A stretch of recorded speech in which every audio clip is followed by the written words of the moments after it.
안녕하세요. 인간관계 심리학 10번째 시간입니다. 자, 지난 시간에 제가 시작하려다가 시간이 너무 많이 이제 오버될 것 같아서 마쳤었는데, 지금 여기 대인동기 중에 바로 이제 할로의 대리모 실험과 관련해서 보겠습니다. 자, 여기 동영상부터 먼저 좀 보시죠. 이미 익히 아시는 분도 계실 것 같은데.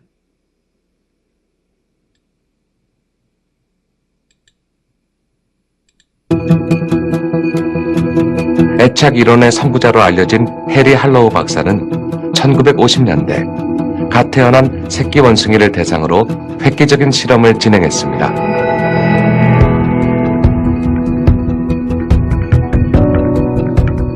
우리 안에 철사와 헝겊으로 만든 원숭이 모형을 놓고 새끼 원숭이의 반응을 살펴봤습니다.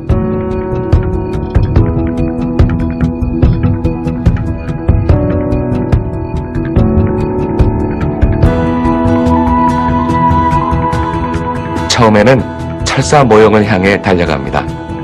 우유를 먹기 위해서입니다. 하지만 젖을 다 먹자마자 천으로 만든 모형에 달라붙어 이곳에 18시간 동안 머뭅니다. 먹이보다 부드럽고 따뜻한 보살핌을 택한 것입니다.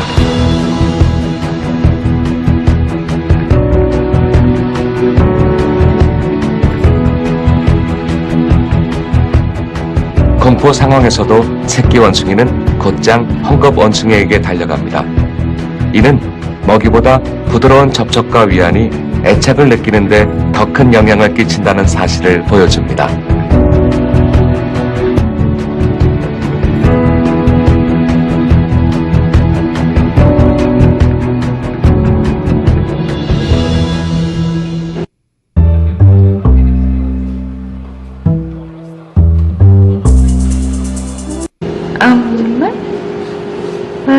아기와 눈을 맞추며 적절한 반응을 해주는 것은 공감 능력뿐만 아니라 말을 배우는데도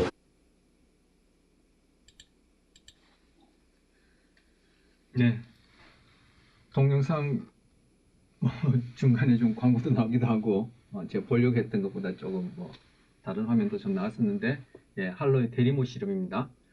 바로 안정된 애착 경험이, 즉 안정 애착, 된 자가 있긴 하지만 우리 안정 애착 또는 안전 애착이라는 것, 볼비의 애착 이론에서 우리 살펴봤었죠. 오늘은 시큐어 어태치먼트나 얘기했는데, 바로 볼비의 애착 이론과 관련해서, 볼비는 이제 실제 영유아를 대상으로 연구를 했고, 그와 관련해서 할로우라는 사람이 이제 원숭이 동물을 데리고 실험을 한 거예요. 그래서 제가 이제 볼비 얘기하기 전에 이제 할로우 요 실험을 이제 먼저 소개해 드리려고 이렇게 순서상 그렇게 해놓은 것인데, 안정된 애착 경험이 성장 후 양육 행동과 성적 행동이 중요하다. 안정 애착을 경험한 요 원숭이가 나중에 성장해서 그리고 어덜트, 이렇게 우리로 치자면 성인이 되었을 때도 자기가 양육자가 되었을 때 어떻게 새끼를 돌보는지, 그리고 짝짓기를 어떻게 하는지에도 영향을 주더라는 거. 그래서 여기 좀 전에 동영상도 보셨지만 요렇게 길러진 원숭이가 이제 우리로 치자면 이제 어린아이 에 해당하는 그런 시기에 또래들과 놀 수 있게끔 이렇게 같이 모아 놓더라도 놀지 못하고 구석에 이렇게 웅크리고 있다는 거죠. 이게 불안을 경험한다라고 여기지는 행동을 보이는 거죠. 그때 안정애착을 형성하게 되어지면은 안전기지라는 심리적 인 것을 형성해서 경험해서 결국은 사회성, 그리고 더 나아가서는 소위 우리가 공부라 얘기하는 인지적 능력도 이것이 우수하다, 그렇게 얘기를 했는데, 그러지 못한 이 할로의 원숭이 같은 경우에는 또래들과 놀지를 못한다는 거죠. 즉 불안을 경험한다, 사회성 발달과 함께 불안을 경험한다라고 얘기는 그러한 행동을 보이는 거죠. 그래서 또래들과 놀지 못하고 좀 더 커서는 짝짓기를 할 수 있게끔 그렇게 해두더라도 여기에서 나타난 것처럼 짝짓기를 할 줄 몰라요. 그리고 이 녀석이 어떻게 짝짓기를 해서 암컷 같은 경우에 새끼를 낳아 놓으면은 거기에 대해서 양육 행동을 보이지 않아요. 그 우리가 뭐 선천적이라 얘기할 수 있는 그런 모성이라 보여지는 그런 행동을 하지 않고 그냥 새끼를 놔두고는 그냥 방치해버리는 거죠. 인간으로 보자면은 유아에게서는 그냥 극단적인 무의식적인 수준에서 그런 스트레스, 트라우마를 경험하게 하는 것이라 볼 수 있는데 이렇게 걸려진 원숭이가 자기가 1차 양육자가 되었을 때 그렇게 새끼들을 방치해버리는 그런 행동, 즉 양육 행동, 모성애라 보여줄 수 있는 그런 행동을 하지들 못하더라는 거예요. 그런데 이것이 뭐 지금 볼비에 가서 인간을 대상으로 한 그런 안전애착 이론에서의 그런 연구를 보더라도 다르지 않더라는 얘기를 하는 거죠. 그리고 이 할로의 원숭이가 나중에 뭐 사회적 관계, 아까 사회성과 관련해서 또래가 뭐 따로들과 놀지 못한다 했는데 이 녀석이 커서 다른 개체들과 모였을 때 이게 자기 위에, 즉 위계상, 즉 서열상 자기 위에 있는 녀석인지 아래에 있는 녀석인지 구별을 못하고 뭐 하룻강아지 더 무서운 줄 모른다 이런 말처럼 그 사회적 위기에 적절한 그런 행동을 못하더라는 얘기예요. 그래서 지금 이거 뭐 누가 자기 위인지 아래인지 자기가 함부로 대했다가는 오히려 공격을 당할 그런 대상인지 이런 것도 구별하지 못하고 금방 말씀드렸지 그런 성적 행동에 있어서도 이렇게 적응적인 행동을 못하더라는 거. 그래서 이 성적 행동이라는 것도 바로 사회적 상황, 즉 우리를 보자면 인간관계 속에서의 그런 적응의 한 형태고 이것이 바로 그런 사회성과 관련된 정서에 관련된 문제다 이렇게 볼 수 있겠죠. 그래서 아까 제가 사회성과 관련해서 그런 불안을 경험하는 것과 같은 그런 행동을 보이더라 했는데 할로우 실험에서 이런 것들을 확인했고요. 그 다음 금방 말씀드렸듯이 할로우는 원숭이를 대상으로 이러한 초기 양육자의 관계 속에서 그런 기본적 욕구가 어떻게 충족되느냐가 바로 또래들 그리고 더 나아가서는 성숙했을 때 더 나아가서는 1차 양육자가 되었을 때 인간관계에 어떻게 영향을 주는지를 봤다면은 이 볼비는 실제 이제 영유아들을 대상으로 그렇게 연구한 그런 이론이 되는 것이죠. 볼비 애착 이론. 이거 앞서 우리 좀 상세히 살펴봤고 제가 이런저런 얘기 부연해서 많이 얘기했었는데 어머니와의 애착관계가 성장 후 인간관계에 영향을 미친다. 이거 더 이상 제가 얘기할 필요 없겠죠. 오늘도 이것과 관련해서 제차, 3차 강조하고 반복해서 말씀드렸는데 안정 애착을 형성하게 되면은 성장 이후에도 타에 대한 신뢰감을 형성하고 즉 애착 형성은 크게 안정 애착과 불안정 애착으로 이렇게 나뉘는데 이 하위에 나오는 저항 애착 다음 페이지에 나오는 것들이 바로 불안정 애착의 하위 형태를 지금 소개하는데 안정 애착을 형성하게 되면은 세상에 대한 그리고 여기서 구체적으로 인간에 대한 신뢰감을 형성하게 되어지고 불안정 애착을 경험하게 되면은 불신을 형성한다라는 거예요. 결국 이게 뭐 불신이다, 신뢰다 하는 얘기는 결국 뭐 행동이 그런 형태로 우리가 불신감이다 또는 불신한다, 믿지 않는다, 신뢰한다라고 보여지는 그런 행동을 한다라는 거죠. 결국 뭐 신뢰한다는 얘기는 적절하게 기브 앤 테이크 서로 양방향적으로 강화 가 되어진다. 이럴 때 신뢰고 불신이란 것은 내가 기부했는데 영어로 기부했는데 테이크가 안 되어진다든지 서로의 구체적인 욕구 충족을 위한 목표 그리고 행동 방식이 상이해서 뭔가 양방향적으로 강화되지 않을 때 우리는 소위 심리적으로 불신이라고 우리가 언어적으로 이름 붙인 그런 개념에 해당한 것을 경험한다. 이렇게 되어지는 거죠. 결국 이것도 행동 상의 차이다. 그렇게 얘기하고 아까 정서 반응의 차이와 관련된다. 이렇게 해서 또 연결해서 말씀드립니다. 왜냐하면 신뢰감, 불신감 이런 것 자체가 우리가 만드는 개념이니까 제가 그 부분이 또 다시금 좀 지적해드리고 싶어서 말씀드리는 것이고 어쨌든 안정애착을 형성하면은 세상에 대한 신뢰감을 형성하고 불안정애착을 경험하게 되면은 불신감을 형성하게 된다. 그리고 안정되고 친밀한 인간관계를 형성한다. 금방 신뢰감 얘기하면서 이러한 안정되고 친밀한 인간관계를 할 수밖에 없죠. 서로 양방향적으로 주거니 받거니 강화되어서 그 관계가 유지되니까. 그리고 이 동기, 욕구가 충족되고 있으니까 적절히. 그러면 우리는 신뢰롭다 생각하는 거죠. 뭐 우리 가족관계도 그렇고 뭐 우리 뭐 사회 예, 사회 인간관계 속에서 그게 뭐 비즈니스든 뭐 사제지간이든 아니면 뭐 친구 관계든 야, 나 너 못 믿겠다는 얘기 뭐요? 내 욕구 충족을 할 수 있는 걸 안 준다는 얘기죠. 나는 너를 욕구 충족할 수 있는 뭔가를 기부했는데 왜 너는 나한테 내가 테이크할 수 있는 것을 안 주냐? 그러면 우리는 신뢰감이 없다는 거죠. 그럼 뭐 돈을 빌려준다든지 꼭 물질적인 게 아니라 뭐 심리적인 것도 다 도움을 주고 뭐 도움을 받고 하는 것도 다 결국은 뭐 기브 앤 테이크 즉 사회 교환 이론의 뭐 보상, 대가, 뭐 손해, 이의 그리고 도구적 조건화, 고전적 조건에서 얘기하는 건 양방향적 강화에 의해서 그 결과물이 무조건 자극으로서 또는 조건 자극으로서 나의 욕구를 충족시켜줘서 내가 그러한 정서를 쾌를 느끼느냐 불쾌를 느끼냐 불쾌를 느끼면 불신이고 쾌를 느끼면 신뢰고 이런 것 아니겠습니까? 그래서 지금 얘기하는 이러한 어떤 언어적 관념적 개념적 이런 설명이 우리가 앞에서 봤던 바로 그러한 행동이라는 이름으로 얘기하는 그러한 고연 조건화 도구적 조건화로 얘기할 수 있다 해서 제가 다시금 또 그렇게 풀어서 그런 입장에서 이제 설명해 본 것입니다. 자, 지금 요 하위 단계는 바로 불안정 애착에 해당하는 거요. 저항 애착, 저항 애착 또는 이걸 불안 애착이라고 얘기하거든요.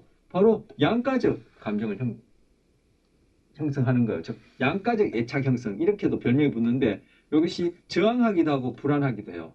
즉 1차 양육자의 관계 속에서 1차 양육자의 어떤 보살핌에 대해서 저항하기도 하고 한편으로는 또 그러한 보살핌이 없는 것에 대해서 또는 보살핌이 안정적으로 안 되어지는 것에 대해서 불안을 경험하게 하게 돼요. 지금 밑에 나왔지만 주로 이 동양인들이 경험하는 거 양가감정 제가 한번 말씀드렸습니까? 말씀드리지 않았나? 심리학자들이 얘기를 하고 저도 개인적으로 경험하고 이거는 문화에 따라 차이가 조금 있을 수 있는데 우리 인간에게는 누구나 할 것 없이 그 무의식 속에 즉 비스술 지식으로서 자기는 자각하든 하지 못하든 우리에게는 부모에 대해서 양가감정 즉 사랑과 증오를 갖고 있다는 거. 자 이거 또 뭐 사랑, 증오 이런 말도 이거 우리 개념이고 관념적인 용어니까 제가 소위 심리학 안에서도 과학적이라고 주장하는 그러한 행동주의 입장에서 좀 객관적인 말로 해보면은 아까 해보면은 어떤 행동을 했는데 그 결과가 내가 정서적으로 쾌를 경험할 수 있는 그런 결과물이 상대방으로부터 주어진다면 그것이 행동이든 아니면 어떤 뭐 정신적인 것이든 물질적인 것이든 주어진다면 저는 그 행동을 빈번하게 함으로써 나의 욕구, 동기를 충족하면서 내가 경험하는 정서는 쾌를 경험하겠죠. 그러면 그것을 우리는 뭐 우정이라 얘기할 수도 있고 사랑이라 얘기할 수도 있고 모성이라 얘기할 수도 있고 뭐 열애라 얘기할 수도 있고 뭐 효라고 얘기할 수도 있고 이런 붙이기 나름이에요. 그죠? 그 맥락상 그 문화에 따라 그 용어들은 뭐 종류도 다르고 맥락에 따라 다양하겠죠. 그런데 내가 어떤 행동을 했는데 그 결과가 상대방이 보여주는 물리적 또는 물질적 아니면 정신적 심리적 아니면 행동이 나의 행동을 주려는 즉 처벌에 당하는 그러한 행동을 하게끔 하는 그러한 상황이었다면 난 정서적으로 불쾌를 경험할 확률이 높죠. 그 불쾌를 경험한다면 거기다가 정오라 붙이던 배신이라 붙이던 뭐 불신이라 붙이던 아니면 뭐 분노라 붙이던 뭐 그거는 맥락 따라 상황 따라 다양하게 이름을 붙일 수 있겠죠. 그걸 구별하기 위해서. 결국 여기서 얘기하는 정오에 해당하겠죠. 그래서 우리가 하는 행동이 결국 1차 양육자로부터 주어지는 그런 결과물이 항상 쾌를 일으킬 수 없다면 그런 세상은 없죠. 모르겠습니다. 극락이나 천국을 가면 그런 세상이 있을지 몰라도 그런 세상은 아까 인간이라는 존재가 있고 인간이라는 존재가 있는 곳에서는 인간관계가 있을 수밖에 없을 때는 쾌와 불쾌, 사랑과 증오가 동전의 양면처럼 따라다닌다고 한다면은 그 말이 맞다면 그 말을 전제를 한다면은 항상 쾌가 있는 항상 불쾌가 있는 천국이나 지옥, 극락에 반대되어지는 것이 어디죠? 제가 가보질 못했어 모르겠는데 어쨌든 그런 것은 말고 관념 속에 있는 아이디어란 유토피아죠.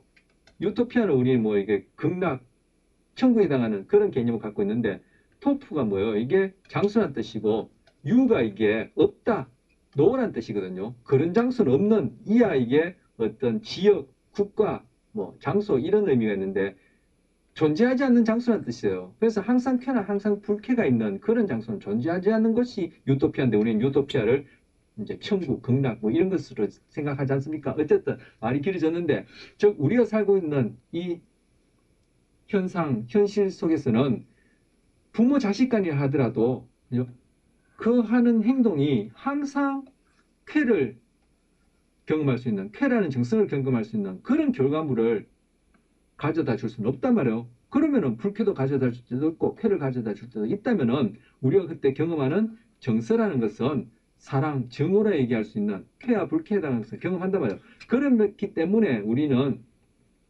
천륜이라 얘기하는 부모 자식 간에도 우리 무의식 속에는 즉 비스술 지식으로는 아니면 우리 행동 속에는 바로 사랑, 정오라고 그렇게 개념을 붙일 수 있는 그런 것들이 우리 성격 안에 비서술 체계 안에 비서술 지식으로서 딱 자리 잡고 있다는 거예요. 그래서 만나면 애틋하고 사랑스럽고 마음 아프지만 한편으로는 또 미워하고 보기 싫고 뭐 그런 것들이 왔다 갔다 한단 말이에요. 참 혼란스럽죠. 그런데 이런 경우가 이제 인간이라면 이러한 행동에 따른 결과 이런 것들을 다 경험하고 그것에 의해서 우리는 행동을 빈번하게 하거나 덜 하거나 즉 강화와 처벌하는 현상이 일어나고 그에 따라 쾌라 불쾌라는 정서를 겪을 수밖에 없기 때문에 문화에 관계없이 모든 인간들 아니 다른 모든 동물들도 이에 상응하는 것을 경험한다고 할 때 문화의 차이는 양가 감정을 가진다는 것은 문화에 따라 보편적이지만 동양 문화에서 이러한 경우가 더 많다 이렇게 생각하는 것이 바로 요 지금 저항, 불안, 애착 형성과 관련된 것. 그래서 어떤 경우에는 불안, 애착 형성, 어떤 경우는 저항, 애착 형성 이렇게 뭐 표기하는 경우는 저 받고 아니면 뭐 저항, 과로, 불안, 애착 형성 이렇게 얘기하기도 하고 아니면 이것을 양가적 애착 형성에 얘기하는데 타인의 인정, 사랑에 지나치게 의존됐다는 거. 아까 프로이드를 얘기하자면은 고착돼 있다는 거죠. 왜? 만족이 안 돼 있으니까 그것이 갈수록 더 강해지더라. 시간이 지난다고 없어지지 않더라. 그래서 초기 1차 양육자의 관계 속에서 이게 해결되지 않으면 어디에 가서 이제 해결하려고 합니까? 이제 또래 친구나 나아가서는 연인, 나중에 배우자 아니면 자식에게 했다가 이것이 뭐요? 전이 된다. 전이란 말도 정신분석에서 쓰는 개념 아닙니까? 그렇게 된다든지 아니면 너무 과잉이 되었어. 너무 과잉이 되어서 또 상위의 어떤 다른 욕구가 충족되지 않으면 충족받았던, 즉 강화받았던 바로 그 단계로 돌아가는 퇴행 이런 것들이 일어나겠죠. 그래서 여기 경우에 타인의 인정과 사랑이 지나치게 의존한다. 이 타인은 이제는 초기 양육자에서 초기 경험에서 그런 것들 만족하지 못했다면 이것이 이제 친구, 연인, 이성, 배우자 뭐 이렇게 되는 거죠. 현재 타인의 사랑을 믿지 못하고 그리고 거부에 지나치게 예민하게 반응하는 불안정한 인간 관계를 형성한다. 네. 타인의 사랑을 믿지 못하고 아까 말씀드리지 않습니까? 이 아래 땅에 이 경우에는 지금 불안정 애착에 해당하는데 불안정 애착 같은 경우에는 불신을 형성하게 된다 했기 때문에 믿지 못하고 그리고 거부에 지나치게 예민하게 반응한다. 그렇죠. 그렇죠. 왜? 어떤 행동에 대해서 그 결과가 그 행동을 줄이는 즉 처벌 경험을 했다. 그리고 정서적으로는 불쾌를 경험했다. 그런 것들이 결국은 뭐 불신, 믿지 못한다. 라는 그 이름 붙이는 그런 형태의 경우도 할 테고 그리고 이러한 경험 자체에 대해서 굉장히 예민해진단 말이에요. 왜? 그 부분이 나의 욕구 충족, 즉 아까 프로이드 얘기하자면 고착되어 있는 부분에서 그 부분이 채워지지 않아서 더욱더 강해져 있기 때문에 그 부분이 예민할 수밖에 없죠. 왜? 그 만족을 하기 위한 그 욕구가 계속 강해지게 되고 나의 삶에 있어서 주된 목표, 자각하든 자각하지 못하든 주된 목표, 인간관계의 목표, 행동의 목표가 그것을 충족하는 것이니까 거기에 모든 주의가 자각하든 못하든 기울어져 있다. 집중되어 있다. 그리고 따라서 불안정한 인간관계를 형성한다. 불신하니까 그럴 수밖에 없고 그 행동이 1차 양육자로부터 양방향적으로 선순환을 그리면서 그렇게 형성됐다면 모르겠는데 그렇지 않기 때문에 좀 전에 뭐 고착, 처벌 이런 개념 얘기하면서 말씀드렸듯이 그 관계 속에서 그런 것들을 줄 수 있는 타자, 타인이 과연 몇이나 있으며 채워지지 않은 그 초기의 경험을 없던 일처럼 이렇게 되돌릴 수 있는 그런 인간관계가 불가능하죠, 현실적으로. 그러니까 인간관계가 항상 불안정하는 거죠. 즉 갈등을 일으키기 쉽다라는 거죠. 그래서 1차 양육자에게 이런 사랑을 받지 못해서 불신을 갖고 있는 사람은 이것이 삶에 있어서 가장 중차대한 목표이기 때문에 바로 이런 것들이 인간관계에서 제일 우선순위로 자각하든 자각하지 못하든 무의식적으로 제일 우선순위에 첫 번째 놓아진단 말이에요. 그래서 인간관계를 형성하고 또는 헤어지고 할 때 그 주된 결정적 요인이 바로 채워지지 못한 그런 1차 양육자 사이에서의 그런 욕구 불만, 즉 채워지지 않은 동기 부분이 영향을 미치기 때문에 그런데 이 세상에 어느 누구도 100% 모든 동기를 채워줄 수 없단 말이에요. 그러면은 그 채워줄 수 없는 동기 중에 내가 가장 민감하게 예민하게 여겨지는 그런 동기 부분이 채워지지 않으면은 객관적으로 봐서는 그것이 뭐 그렇게 심각한 문제가 아닌데 그 당사자에게서는 그것이 주관적으로 굉장히 중차대한 문제이기 때문에 왜? 초기에 채워지지 않아서 고착된 또는 처벌된 정서적으로 불쾌를 느끼는 그런 예민한 모든 주의가 내 삶의 목적이 부지불식간에 무의식적으로 집중된 것이기 때문에 그것이 굉장히 커 보인단 말이에요. 그렇기 때문에 뭐 결국은 자기가 이전에 1차 양육자 사이에서 싫어하고 즉 처벌받았고 불쾌를 경험했던 바로 그 사람을 과 동일한 즉 1차 양육자와 동일한 사람을 만나서 동일한 경험을 반복 지속한다라는 거. 또 다른 관계에서 또 반복하고 또 반복하고.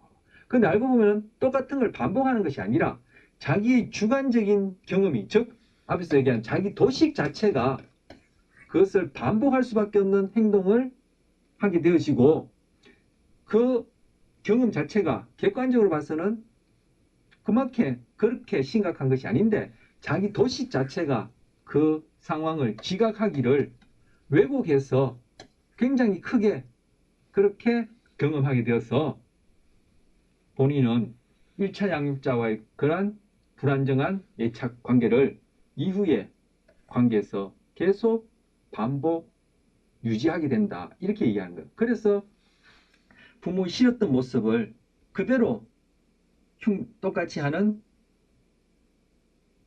사람을 또 만나게 된다 하는데 그것이 과연 똑같으냐? 똑같을 수도 있지만 이 사람의 도식 자체가 그것을 똑같이 왜곡해서 지각한다. 그렇게 볼 수 있고 그러한 행동을 반복하는 것은 프로이드의 생각처럼 채워지지 않은 욕구, 동기는 갈수록 강해지니까 그것을 채우려는 그러한 행동이 계속 유지되어지고 내 삶의 부지불식간에 모든 주의가 거기로 향해져 있다. 이렇게 얘기할 수 있는 거예요.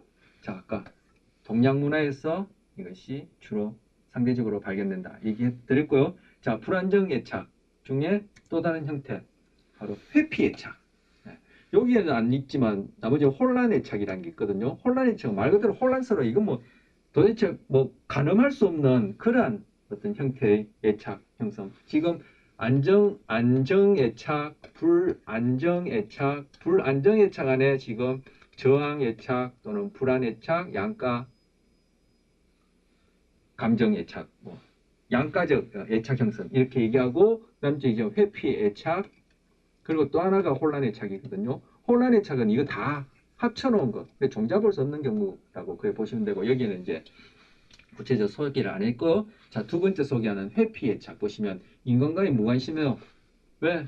내가 내 욕구 충족을 하려는 그 행동이 1차 양육자의 관계 속에서 이것을 충족시킬 수 있는 결과를 한 번도 받아본 적이 없어. 그러면 그 행동은 빈번하게 나타날 수가 없겠죠. 정서적으로는 어떤 행동을 통해서 쾌를 경험해 본 적이 한 번도 없어요. 다시 얘기하자면 앞서 얘기한 어떤 개념을 빌어자면 사랑이라고 우리가 그렇게 이름표 붙인 그러한 어떤 주관적 경험을 해본 적이 없어요. 근데 이것이 이런저런 여러 종류의 행동에 대해서 다 대체적으로 이러한 부정적인 결과를 받았기 때문에 행동을 하려는 동기, 즉 강화된 행동이 별로 없단 말이에요. 그런데 이렇게 다양한 또 일부 행동이 그렇게 강화받지 못하면은 이것이 일반화가 되어졌어. 일반화가 되어져서 전반적으로 나의 모든 행동들이 잘 안 일어나요. 즉 모든 행동들이 하려는 동기가 근본적으로 없어요. 이게 뭐예요? 무기력이죠. 달리 하면은 뭐예요? 이게 바로 우울증의 한 증상 아니에요? 그래서 우울증이란 것은 제가 한번 말씀드렸을 텐데 바로 모든 행동이 강화받아 본 적이 없는 그런 경우다. 이렇게 얘기할 수 있어요. 즉 달리 얘기하면은 동일한 말을 듣자면은 우울증은 욕구 불만이다. 즉 만족되지 못했다. 이것이 우울증이다. 볼 수 있는 거죠. 바로 회피애착이 그렇기 때문에 인간관계에 대해서 무관심한 거예요. 뭐 인간관계를 통해서 나의 욕구 동기가 충족되어 본 그러한 경험이 없단 말이에요. 충족시켜주는 그런 행동이 강화받아 본 적이 전반적으로 없어요. 그래서 친밀한 관계를 아예 회피한단 말이에요. 왜? 내가 어떤 행동을 해봐야 거기서 주어지는 게 없는데 그 행동을 할 이유가 없죠. 그리고 혼자 할 수 있는 일을 즐기고 만족하는. 왜? 나 혼자서 나의 욕구 동기를 충족시킨 것이 오히려 강화되었기 때문에 타인을 통해서 타인의 행동이나 타인으로부터 주어지는 결과물에 의해서 강화받아 본 적이 초기 양육자에 있어 없기 때문에 그것이 일반화되어서 성인이 되었어도 내가 만나는 인간관계 속에서 그런 행동은 안 나타나고 결국 혼자서 그것을 나름 만족시키는 그런 행동이 오히려 강화를 받아봤기 때문에 이 사람은 혼자 하는 일을 즐긴다는 거예요. 즉 이런 경우는 독립성을 강조하는 서구 문화에서 볼 수 있는 불안정 애착의 한 유형이다. 이렇게 얘기를 하는 거예요.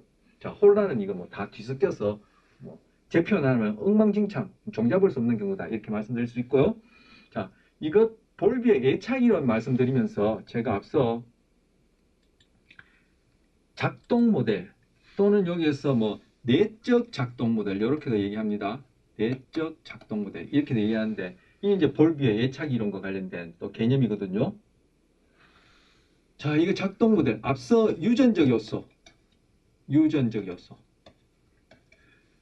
동기에 있어서 저 구체적으로 대인 동기에 있어서 인간관계를 하려는 욕구에 있어서 왜 사람들마다 차이가 나타나느냐.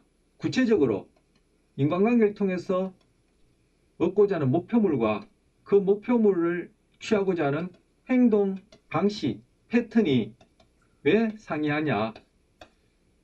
그 첫 번째, 유전적 이유가 있다. 유전적 동기라 썼네요. 유전적 요인이 있다. 그때 기질 얘기를 하면서 기질은 정서 반응의 고유한 특성, 개인들마다 보이는 그 특성이다. 이렇게 제가 말씀드렸지 않습니까? 그렇게 적혀 있는데 바로 이 볼비의 내적 작동 모델이 이것하고 관련된 얘기예요. 이것하고 관련된 뭐 가난하게 태어났을 때 이 기질이라는 이름으로 얘기했던 그런 반응 특성들이 다 조금씩 상이하더라는 거예요. 앞서 봤던 뭐 과민하다, 활동적이다, 공격적이다, 그죠? 내성적이다 있었나요? 하여튼 우리가 소위 기질이라 얘기하는 그런 정서 반응의 특성들이 상이하더라는 거예요. 여기 상이하더라는 거예요. 그런데 그러한 정서 반응들이 1차 양육자에 의해서 어떻게 충족되어져서 그 정서가 뭐 적절하게 너무 과하면은 퇴행이 일어나고 그죠? 너무 부족하면 고착이 일어난다고 프로이드는 얘기했는데 그렇게 적절하게 과하지도 않고 적절하게 충족되어질 때 이 아이는 뭐 1차 양육자 더 나아가서 일반화되어서 인간관계 속에서의 그러한 적응적인 그러한 목표와 행동 방식을 형성할 수 있는데 그것이 안 되어질 때는 바로 이러한 불안정애착, 아까 회피애착, 저항애착, 혼란애착을 형성하게 되어진다. 그런데 바로 이 1차 양육자, 그 중에서 엄마가 아까 1차 양육자 역할을 할 수 있는 사람은 여러 경우가 있지만 이제 엄마의 경우가 확률적으로 높고 가장 바람직하지 않겠냐라고 그렇게 제가 이제 첨언을 했었는데 이 엄마가 뭐 아이의 정서 상태를 읽을 수 있는 정서적 민감성이 선천적으로 기질에 있어서 둔하다 얘기할까요? 그리고 또 엄마가 자기의 엄마, 즉 아기에게 있어서는 조부모가 되겠죠. 조부모로부터 후천적으로 그런 것들이 적절하게 발달되지 못한 경우라면은 이 엄마는 아기의 정서 상태를 잘 읽지 못해서 그런 기질상의 개인적인 차이가 유전적으로 있을 뿐만 아니라 그런 것들을 잘 발달시켜 줄 수 있도록 그런 상호작용을 못한다는 것. 그러면 그 아이는 이러한 안정애착이 아니라 불안정애착을 형성할 확률이 안정애착을 형성할 수 있는 그런 경우보다 2배나 더 적더라는 거예요. 자, 이 문장을 거꾸로 얘기했는데 다시 얘기하면은 아기의 정서적 상태를 읽을 수 있는 능력이 있는 엄마는, 즉 엄마가 바로 그렇게 기질, 타고난 정서적 반응, 그리고 후천적으로 그런 것들이 잘 발달된 엄마가 아이의 타고난 유전적 차이, 개인차, 즉 정서적 기질을 잘 읽어내어서 적절하게 과하지도 않고 모자리지도 않게 그렇게 반응해 주면은 그 아이는 안정애착, 안전 또는 안전 같은 말을 했죠. 안전애착을 형성할 확률이 2배 이상이 된다라는 거예요. 그러니까 결국 뭐요? 엄마와 아기 사이에서 양방향적으로 주거니 받거니 기브 앤 테이크, 즉 양방향적인 강화가 잘 되어졌나, 적절하게 강화되어지고 적절하게 처벌되어져서 적응적인 사회성 발달과 함께 적응적인 정서 경험을 했느냐, 즉 고전적 조건이나 조작적 조건을 통해서 성격이라 얘기할 수 있는 모든 행동들이 습관으로서 제2의 천성으로서 자리 잡았느냐, 그것이 엄마가 어떠냐 아기가 어떠냐 상호작용에 따라 2배 이상 차이가 난다는 거예요. 바로 그런 것을 내적 작동 모델이라고 이름을 붙인 거예요. 그래서 내적 작동 모델이 어떠냐에 따라 애착 유형이 결정되는데, 이 내적 작동 모델이 뭐 잘 돌아간다 할까요? 결국 아이의 선천적 기질 자체가 어떠냐, 그리고 바로 엄마가 또 어떤 선천적 기질과 그 엄마의 1차 양육자, 즉 아기에게 있어서는 조부모가 될 텐데 1차 양육자에서 어떻게 발달되어졌냐, 이것이 서로 주거니 받거니 이 2개의 상호작용에 의해서 애착 형성이 결정된다. 이것이 내적 작동 모델이에요.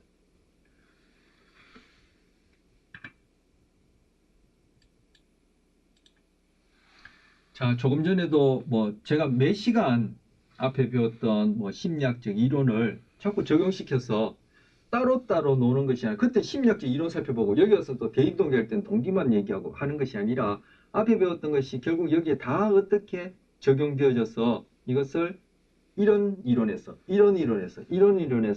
다양하게 그리고 포괄적으로 그렇게 설명할 수 있는지 말씀드리다 보니까 좀 전에도 또 반복했는데, 바로 엄마와 아기 사이에 양방향적 그러한 상호작용, 즉 조작적 조건하에서를 통한 강화와 처벌이 적절하게 일어나고, 그때마다 아기가 경험하는 정서적 경험이 고전적 조건화되어서 엄마에 대해서 신뢰감이라고 표현할 수 있는 그러한 긍정적인 정서를 경험하게 되어지고, 또 더 나아가서 그것이 다른 인간관계에 있어서도 반복 일반화되어진다. 그때 아기에게서 엄마에게서 생물학적으로 또는 신경계에 우리가 타고난 그러한 이런 사회성 발달에 중요한 세포가 있다. 그 세포는 뭐냐? 학자들이 이름 붙이기를 거울 뉴런이라고 붙이자. 그리고 그 거울 뉴런을 통해서 엄마와 주거니 받거니 할 때 비서술적 지식 체계 내에서 무의식적으로 모방하고 무의식적으로 공감하는 그것이 점점 사회성 발달, 더 나아가서는 도덕성 발달까지도 연결되어지고, 바로 자라면서 이제 언어를 습득하게 되어지면은 그때는 자기가 공감하고 모방하는 것에 대해서 이러쿵저러쿵 서술 지식으로서 이름을 붙일 수 있겠죠. 그래서 거울 뉴런 공감이라는 것을 다시금 언급하고, 지금 여기 애착 이론과 관련해서, 그리고 앞서 봤던 뭐 할로의 원숭이 실험도 고려하시고, 또 프로이드 얘기도 고려하시고, 그리고 제가 조금 전에 얘기했던 고전적 조건화, 도구적 조건화 가능하게 하는 그 바탕에 있는 거울류를 통한 무의식적 공간과 모방이 더 나아가서는 사회성, 도덕적 발달이라는 바로 인간관계에 있어서 중요한 어떤 그러한 요소랄까요? 이런 것들이 어떻게 연결되어지는지 그것과 관련해서 또 동영상을 하나 이제 2개 정도 보려고 합니다.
스스로 사이코패스라고 자처했습니다. 무려 7명의 목숨을 빼앗았으면서도 죄책감은커녕 웃음을 지으며 수사관들을 친구 대하듯 했다고 합니다.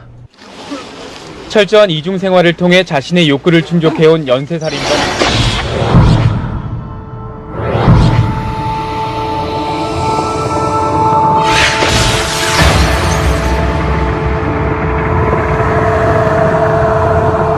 노르웨이 연쇄 테러 용의자는 자신의 행위가 잔혹했지만 필요했다며 범행을 시인했습니다. 이 용의자는 또 2년 전부터 범행을 준비해왔던 것으로 확인됐습니다. 몇 년 전부터 인터넷에 자신의 주장이 담긴 성명을 올렸는데 바로 여기에 지난 2009년 가을부터 범행을 준비한 것으로 나타나 있습니다. 네, 동영상 끝자락에 사이코패스라고 해서 한 두 가지 뉴스가 소개되었죠. 옛날 한참 전 뉴스긴 하지만 지금도 비일비재하게 더 빈번하게 나타나고 있지 않아 여겨지는 그런 현상입니다만 사이코패스란 용어가 나와서 제가 또 여담으로 좀 말씀드리면 사이코패스 하면은 이 사이코가 마인드, 예전에 이게 영혼 이런 개념이었는데 요즘은 이제 마인드라는 이런 개념에 더 가깝게 쓰고 있고요. 패스 이것이 질병이란 뜻이거든요. Y를 붙이면 이제 병 자체를 의미하는 것인데 결국 이게 이제 정신병, 정신질환, 정신병을 얘기를 하는 거예요. 근데 우리는 이렇게 사이코패스라 얘기하면은 바로 이게 사회성의 극단적인 결여로 인해서 사회성의 극단적 결여로 인해서 도덕, 윤리적 그런 문제에 있어서 부적응을 낳는 그런 범죄와 관련돼서 그렇게 얘기를 하지 않습니까? 그러니까 이 넓은 의미의 정신질환보다는 어떤 특정한 그런 질병, 도덕윤리 또는 범죄, 공격성, 폭행과 관련해서 그렇게 지칭한 용어로 변형이 되었는데 이런 전문적인 그런 분야, 정신의학, 심리학에서는 요 사이코패스라 부르지 않고 이제 Y를 빼면은 이제 그런 질환을 갖고 있는 사람을 칭하게 되는 것인데 전문적으로는 이건 사회 병질 그리고 그런 병을 갖고 있는 사람 병질자 이렇게 부를 텐데 소시오패시라고 불러요. 그러면 사회 병질이 되는 것이고 Y를 빼면은 사회 병질자 바로 그런 것을 겪는 사람을 얘기하는데 이 소시오가 뭐예요? 소셜이란 뜻으로 사회란 뜻이고 이게 패시가 질병이란 뜻이거든요. 그래서 엄격하게 전문적으로 얘기하자면은 소시오패스 또는 소시오패시 사회병질 또는 사회병질자라 부르는 경우를 보여주는 것. 그것이 바로 앞선 시간부터 제가 반복해서 수차례 말씀드렸던 거울 유런의 기능, 그것이 부지부식 간의 모방 공감을 통해서 1차 양육자를 통해 그 선천적 타고난 거울 유런이 어떻게 잘 발달되어지느냐, 그러지 못할 때 선천적인 요인이든 후천적인 요인이든 이시 결합해서 건강하게 성장하지 못할 때 나타나는 극단적인 형태가 바로 사회병질, 사회병질자다. 이렇게 이제 동영상에서 소개하고 있다고 보여집니다. 자, 여기 화면에 보시면 지금 뜬금없이 어떤 책을 지금 보여드리고 있는데 사회병질자 얘기가 지금 끝장에 나와서 제가 하나 책 소개를 해드리려고 합니다. 책 제목이 개로 길러진 아이예요. 좀 제목 자체가 아주 이제 쇼킹하죠. 지금 여기 보면은 여기 브루스 페리라는 분이 이게 아동 정신과 의사분인데 이분이 여기 책에 한 24 케이스 정도 이렇게 소개를 하고 있는데 그 중에 한 케이스의 내용의 제목이 개로 길러진 아이인데 이걸 이제 책 전체 제목으로 이렇게 보여주고 있는 거예요. 정말 개로 길러줬어요. 그 내용을 읽어보시면 제가 그거 다 하나하나 소개드릴 필요 없고 결국 여기에 보여진 아이들이 바로 이제 트라우마, 극단적인 스트레스를 경험했다. 달리하면 학대나 폭행이나 방임을 경험했다라고 여기지는데 달리하면은 불안정 애착을 경험했다라고 그렇게 우리 맥락으로는 얘기할 수 있죠. 그 중에 제가 한 케이스를 얘기를 하려고 하는 경우가 바로 1차 양육자로부터 이러한 거울 유런, 즉 그 대인 동기라는 이름으로 지금 살펴보고 있으니까 정상적인 그런 인간관계를 통한 동기 충족이 발달이 못된 거예요. 즉 거울 유런을 제대로 후천적인 경험에서 제대로 발달을 못한 거예요. 그래서 그 아이의 경우를 얘기를 하자면 부모님이 여차저차해서 그거 제가 다 말씀드릴 수도 없고 다 말씀드릴 필요는 없고 여차저차해서 정말 뜻하지 않게 이 아이는 완전히 철저하게 방임이 된 거예요. 방임이.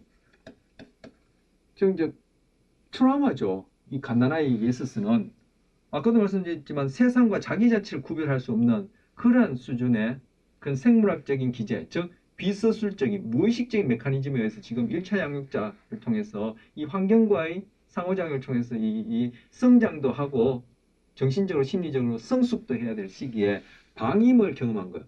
꼭 아까 봤던 할로우의 원숭이 같은 그러한 경우에 상응하는 그러한 방임 트라우마를 겪은 거예요. 근데 이 아이가 10대 때 같은 아파트에 사는 여자아이 둘을, 자기보다 한 두세 살 많은 여자아이 둘을 강간을 하려다가 그것이 뜻대로 안 되어서 죽여버렸어요. 그래서 얘가 이제 잡혀간 거죠. 그래서 재판을 받는 중에 이 아이를 이 브루스 페리라는 이 정신의학자와, 즉 의사와 심리학자가 이 아이를 상담하고 이렇게 관찰하게 된 거예요. 알고 보니까 금방 말씀드린 대로 이 극단적인 방임, 초기 태어나서 트라우마를 겪은 거예요. 근데 쭉 얘를 상담하는 중에 이제 이 브루스 페리라는 사람이 이렇게 적어놨던 상담 내용 중에 제가 지금 소개해 드리고 싶고 인상적인 것은 이 아이한테 죄책감을 느끼느냐 이렇게 물어봤단 말이에요. 무엇이 후회스러우냐 이렇게 물어봤단 말이에요. 물어보니까 이 아이가 그때 그 당시에 새 부추를 사시는데 그 부추가 더러워진 거, 그게 피가 튄 것이 이게 후회스럽다라는 거. 전혀 공감이 안 되지는 거죠. 자기가 한 행동에 대해서 타인이 겪는 그 상황이 부지불식간에 무의식적으로 내가 꼭 내가 그런 것을 경험하듯이 모방되어지지 않으니까 자기가 심적으로 부지불식간에 자각하지 못하는 수준에서 공감이 안 되어지는 거예요. 그러니까 의식적으로도 공감이 안 되어지죠. 분터의 말대로 자아현상 또는 의식이란 것은 무의식적 과정의 구성된 결과물이다 했는데 무의식적으로 모방 공감이 안 되니까 그것이 자기가 한 행동이 어떤 결과인지 자기에게 의미가 없는 거예요. 즉 자기 행동이 그러한 결과에 의해서 처벌받음으로써, 그리고 그때 자기가 정서적으로 불쾌 또는 죄책감이라고 여겨지는 그러한 경험 자체를 못하는 거예요. 그러니까 뭐가 후회되냐니까 부추가 더럽혀진 게 후회된다. 그리고 결국은 재판이 진행되어서 최종적으로 이제 선고를 받는단 말이에요. 받는데 이 아이에게 중형이 내려져요. 그러니까 가족들이 그 판결 내려지니까 저 뒤에 방청객석에서 부둥켜 안고 서로서로 막 우는 거예요. 울으니까 이 아이가 하는 말이, 그 장면을 보고 이제 자기 부모 형제죠. 저 사람들이 왜 저래? 감옥 가는 건 내가 가는데 자기들이 왜 이렇게 우냐는 거예요. 이것도 금방 말씀드렸듯이 그 울륜을 통한 모방 공감이 후천적 1차 양육자에서 적절하게 발달되지 못하고 극단적인 방임, 트라우마를 겪었기 때문에 자기의 정서 그리고 행동이 적절하게 고전적 조건이나 도구적 조건이 되지 않아서 이런 극단적인 형태를 보인 거예요. 그래서 이 개로 길러진 아이는 이러한 것과 관련된 얘기가 나올 때마다 제가 적극 추천하는 것인데, 이건 뭐 아동 발달, 뭐 성격 발달, 뭐 발달 심리학, 바로 지금 우리가 지금 배우고 있는 인간관계, 대인관계, 그리고 스트레스와 관련된 어떤 신경기제, 뇌, 그울률은 공감, 모방 이런 거 관련해서 굉장히 읽어볼 만한 그런 사례들이 들어있어요. 그게 24케이스, 24케이스 전체가 다 금방 말씀드린 그런 것과 관련되니까 여러분한테 한번 소개해 드립니다. 예, 다음 동영상이 또 하나 준비되어 있는데, 이건 좀 전에 말씀드렸던 뭐 게로길러시나에 나오는 케이스만큼은 아니고, 또 그리고 할로의 실험, 그건 인위적으로 이루어진 실험이니까 이제 극단적 형태를 보여주는 것이고, 좀 전에 게로길러진 아이에 나오는 그런 케이스들은 진짜 여의치 않게 의도한 것이 아니게 일어난 그런 어떤 스트레스 사건, 트라우마, 사고를 모아놓은 것이기 때문에 그 경우에도 이제 극단적인 형태의 어떤 케이스들을 보여주는 거예요. 그런데 지금 여기 보여준 동영상은 우리 주변에서 뭐 저의 경우도 뭐 여기에서 예외라 얘기할 수 없는 우리 주변에서 흔히 살펴볼 수 있는 그러한 경우와 관련된 내용이에요. 그래서 이것도 동영상 한번 또 보시고 또 다음 얘기 이어가도록 그렇게 하죠.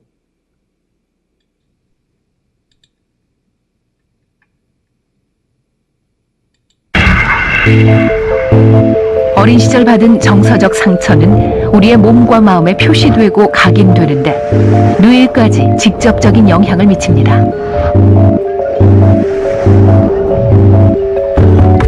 우리가 타인의 감정에 공감할 수 있는 것은 뇌 속 미러 뉴런, 즉 거울 신경세포 덕분입니다.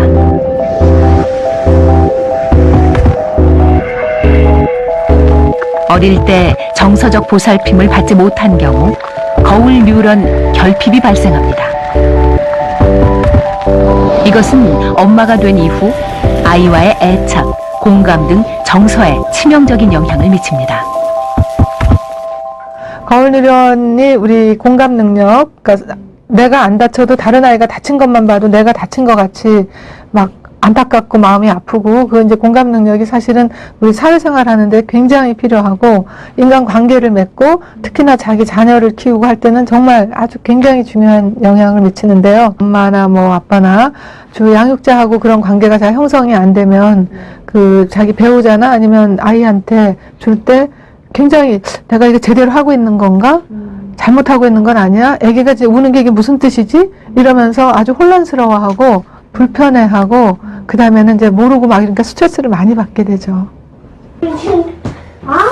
분명 내 자식이고 사랑하는데 아이들과의 접촉이 그다지 편치 않습니다. 준아, 이제 내려갈까? 응? 많이 앉았는데. 내려갈까? 세례 내려가. 엄마 다리 아파. 내려가. 엄마는 도지 말고 이렇게. 또 좀, 뭐, 내 아이다, 뭐, 이런 생각보다는 의무감으로 키우긴 했는데, 그렇게 애착이 가지 않더라고요. 그렇게 심각하게. 뭐, 애착은 가지 않았어요. 근데 정말 사랑은 해요. 막 안쓰럽기도 하고. 엄마라면 누구나 자연스럽게 되는 스킨십이 세나 씨는 너무나 힘듭니다. 이럴 때마다 내가 엄마가 맞나 자책감이 듭니다. 보통 엄마처럼 되기 위해서 엄청난 노력을 하는 경우도 있습니다. 채인아, 채인이 왜 이렇게 예뻐? 채인이 예쁘지? 채인이 잘생겼어? 고민이야? 채인이 진짜 예쁘다. 우리 채인 잘생겼지? 왜 이렇게 잘생겼어, 채인이? 왜 이렇게 예뻐? 뭐 이런 식으로.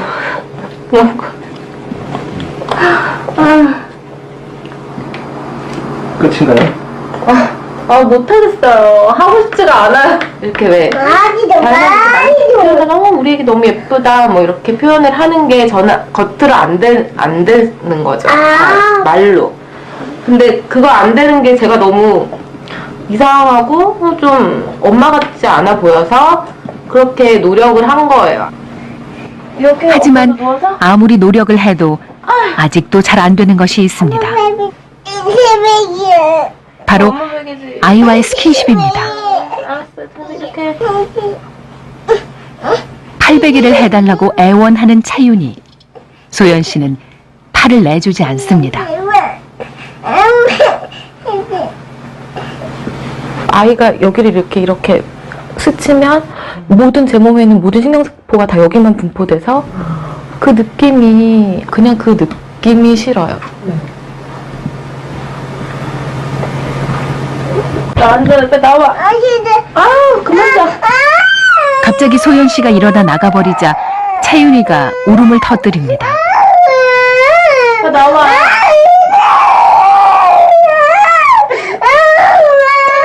애가 울면 달래줘야 할 텐데 소연 씨는 넋이 나간 듯한 표정입니다. 귀 아파. 얘가 울면 정말 머리가 하얘져. 아무 생각이 안 들고요. 얘가 이렇게 울면 그 우는 그 표정 있잖아요. 그게 너무 괴물 같아요. 되게 밉다. 저 설명 못하겠는데? 그러니까 애가 막 울 때 그 표정이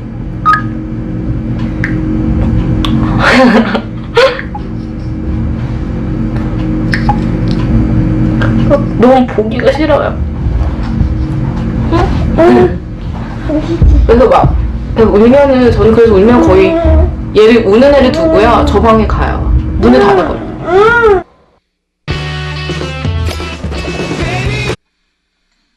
네, 남의 일 같지 않아서 마음이 참 아프기도 합니다. 예. 여기 보시면 뭐 두 케이스가 나왔는데 첫 번째 케이스 같은 경우에 엄마가 정말 사랑하는데 한다 이러죠. 정말 사랑하나요? 정말이란 말을 붙였는데 정말 사랑하나요? 뭐 저는 이걸 보면서 자아방어 기제가 생각나거든요. 그 자아방어 기제 중에 프로이드의 자아방어 기제 중에 반동 형성이라는 게 있어요. 오히려 자기가 의식하지 못하는 무의식적인 경험에 반하는 것을 오히려 극단적으로 표현한다. 이게 이제 반동 형성이라 이렇게 볼 수 있을 텐데, 그 반동 형성하기 위해서 나타나는 것은 제가 앞서 서술 지식, 비서술 지식, 뭐 지식을 뭐 기억, 뭐 학습 이런 말로 대체해도 되고, 아니면 뭐 또 도시 이런 말로 대체해도 되고, 우리가 지금 하고 있는 동기란 말로 대체해도 되겠죠. 즉 언어적으로 자각하느냐 그렇지 못하느냐 그 구분일 뿐이에요. 자, 이걸 외현 또는 선은 이런 말로도 한다. 이거는 안무, 이거는 비선은 이렇게도 별명이 붙어 있다고 했는데, 어쨌든 자, 정말 사랑한다는 것은 어디에 해당하나요? 여기에 해당하죠. 근데 앞에다 정말이란 말을 붙였단 말이에요. 즉 자각하지 못하는 무의식적이라 얘기할 수 있는 이 부분에 대해서 반동 형성으로 정말이란 말을 강조하는데, 그분이 하는 행동에서는 정말 사랑하는 행동이 보이나요? 즉 비서술적인 어떠한 그러한 지식이랄까요? 뭐 동기랄까요? 행동이랄까요? 거기에는 전혀 사랑한다, 정말 사랑한다 하는 것과는 반하는 그런 행동이 나타나죠. 본인도 그게 갈등이고 괴로워요. 왜 그런지도 이제 잘 자각을 못하는 거죠. 그리고 거기서 보면 책이라지 않습니까? 책, 아이에게 책 보라는 거야. 이 책은 뭐요? 지금 서술 지식을 제공해 주는 거야. 그 아이한테 책, 영어, 수학 뭐 이런 거 아무리 전해준도 뭐합니까? 그 아이에게는 지금 비서술 지식을 통해서 지금 안정애착을 형성해야 될 그러한 대인 동기, 그리고 세상에 나가서 소위 말 정말 책 이런 것도 잘 익힐 수 있는, 서술식도 잘 배울 수 있는 그런 안정기지가 형성 안 되는 저 있는데, 거기다가 책, 뭐 영어, 조기교육 뭐 그런 것들이 뭐 필요하겠습니까? 둘 다 있으면 더 좋겠지만. 자, 그리고 두 번째 케이스 보시면 엄마가 예쁘지, 우리 뭐 이름이 뭐였죠? 우리 아이 예쁘지 하니까 아이의 반응이 어떻겠어? 아이가 멍하니 황당한 표정을 지었죠. 그 아이가 그 예쁘지라는 말 자체도 그렇지만 엄마가 예쁘지 하면서 보여주는 그런 정서적인 반응, 그 안에 있는 뉘앙스, 느낌 자체가 아이에게는 아무런 느낌이 없어요. 그게 뭐죠? 바로 정말 비서술 지식으로서 비서술적인 무의식적인 행동 자체가 그 아이에게 전혀 정서적으로 반응할 수 있는 그런 내용이 없다라는 거예요. 그러면서 엄마가 또 모르겠어요. 여기 솔직하게 얘기했죠. 못하겠다는 거예요. 하고 싶지 않다는 거죠. 왜 못하고 왜 하고 싶지 않아요? 자기는 예쁘지라고 의식적으로 그렇게 행동하지만, 말하지만 자기가 모르는 무의식 속에는 전혀 예쁘지, 사랑하지와는 관계없는 그런 것들을 무의식적 경험하는 거예요. 그러니까 이 두 사이에서 갈등을 일으키면서 예쁘지라고 얘기하지만 내 마음은 하고 싶지 않다는 거예요. 왜 이럴까요? 결국 엄마가 아까 이 볼비의 내적 작동 모델 얘기하면서 엄마가 어떠냐가 그 아이의 상호작용에 영향을 주는데, 그 엄마가 또 결국은 그 위에 조부모에 의해서, 이 아이의 조부모에 의해서 어떻게 길러졌느냐가 이 엄마가 어떻게 반응하느냐에 영향을 준다 했잖아요. 이게 소위 대물림 된다, 이런 내용을 모르면은 다 피다, 선천이다 얘기할 텐데, 즉 선천과 후천이 고르데스의 매듭처럼 뒤엉켜서 일어난 일인데 대물림 되어서 이 엄마가 바로 그런 경험을 못한 거죠. 그러니까 그 아이에게 보여주는 행동이 예쁘다 하면서도 자기는 못하겠다, 하고 싶지 않다라고 얘기를 하고, 아이가 팔벽에 해달라고 하는데 그 신체적 접촉을 할 때 뭔가 말하지 못하는 그런 느낌을 얘기했잖아요. 성인의 경우에는, 그리고 6개월 이상 자란 아이의 경우에는 우리처럼 시각이 발달해서 자기 자신뿐만 아니라 세상을 배워가고 알아가는데 시각이 가장 중요한 역할을 하지만 갓 태어난 영아들은 상대적으로 시각보다는 신체 감각, 촉각이 세상을 알아가는데 가장 민감하게 첫 관문이 되어져. 그래서 가슴에 안고 모유를 먹인다는 게 단순히 영양분을 제공한다는 것 이상으로 중요하고, 신체 감각, 즉 촉각이 잘 발달되어지면은 이런 아이는 뭐 스트레스에 대해서도 잘 적응할 수 있는 그러한 뇌가 발달되어져요. 그리고 더 말할 것 없이 아까 안정애착과 관련해서 할로의 그 원숭이 실험 봤을 때 그거 뭐였죠? 젖을 먹느냐, 즉 우유를 먹느냐, 그런 신체 감각, 따뜻한 그런 그러니까 흥겁을 경험하느냐, 그거였죠. 그래서 그 녀석은 배고플 때는 우유 먹지만 평소에 배부의 시간을 그런 신체 감각을 통한 그러한 동기, 욕구 충족을 하려고 했고, 그것이 중요하다는 거예요. 그런데 이러한 것을 뭐 엄마가 경험하지 못했다는 거죠. 그러니까 아이에게도 그것을 줄 수가 없는 거예요. 배불림 되었다라고 그렇게 볼 수 있고요. 그런데 이것을 아무리 노력하려고 하더라도 잘 안 된다 그랬죠.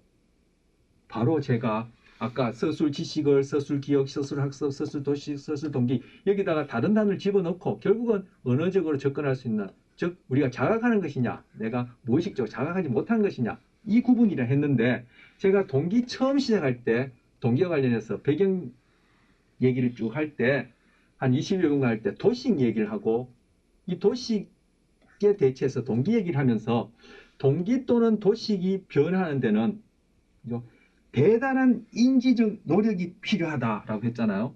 근데 그 대단한 인지적 노력이 필요하고 지금 되어가는 중일 텐데, 이런 불편을 느낀다면 이제 문제를 아니까 결국은 문제를 알아야지만 이 문제를 풀 수 있는 그런 작업이 시작될 텐데, 현재 이 동영상으로 봐서는 지금 인지적 노력이 대단히 필요한데 그것들의 노력에 의해서 이런 동기, 도식, 즉 비서술지식과 관련돼서 1차 양육자로서 아이와 상호작용할 수 있는 게 지금 안 돼 있는 거죠. 그래서 서술지식으로만 하려고 하는데 그게 안 되는 거예요. 이런 무의식적인 어떤 나를 구성하는 이 체계, 여기서는 동기, 다른 말로 도식이 대단한 인지적 노력이 필요한데 그런 것들이 초기에 엄마로부터 그렇게 형성되지 않았기 때문에, 그래서 이 사람은 우는 모습이 밉다, 보기 싫다 라는 그러한 정서 상태를 경험하는 것이 결국 뭐예요? 자기가 갓난아이 때, 즉 서술지식이 발달하기 이전부터 비서술지식인 그러한 체계상에서 자기가 울었을 때, 정서적으로 불편한 그러한 반응을 했을 때 자기의 1차 양육자로부터 그것을 적절하게 충족받는, 즉 욕구가 충족받아서 편안해지는 정서를 경험해 보지 못했고, 그것을 공감해서 자기의 성격이라는 이름으로 자기의 습관으로 행동으로 자리 잡지 못했기 때문에 자기는 그런 우는 모습을 보면은 어떻게 해야 될 줄을 모르고 그것을 아이의 우는 그런 불편한 정서를 달래주고 충족시켜주고, 또 그렇게 함으로써 아이로부터 자기가 하는 그러한 소위 모성의 행동이 강화받는 것을 경험해보지도 못했고 할 줄도 모르는 것. 자, 서술지식, 비서술지식. 우리가 지금 배우는 것은 서술지식을 배웁니다만 이걸 하나의 매뉴얼로 이용해서 비서술지식, 저에게도 있는 부적응적인 어떤 행동, 부정적인 대인 동기를 고쳐나가는 것이 우리 인간관계 심리학의 목적이다. 그렇게 얘기를 할 수 있다고 제가 여러 차례 말씀드렸는데, 이것이 대단한 인지적 노력을 요구하고 그런 측면에서 얘기하자면은 우리는 한평생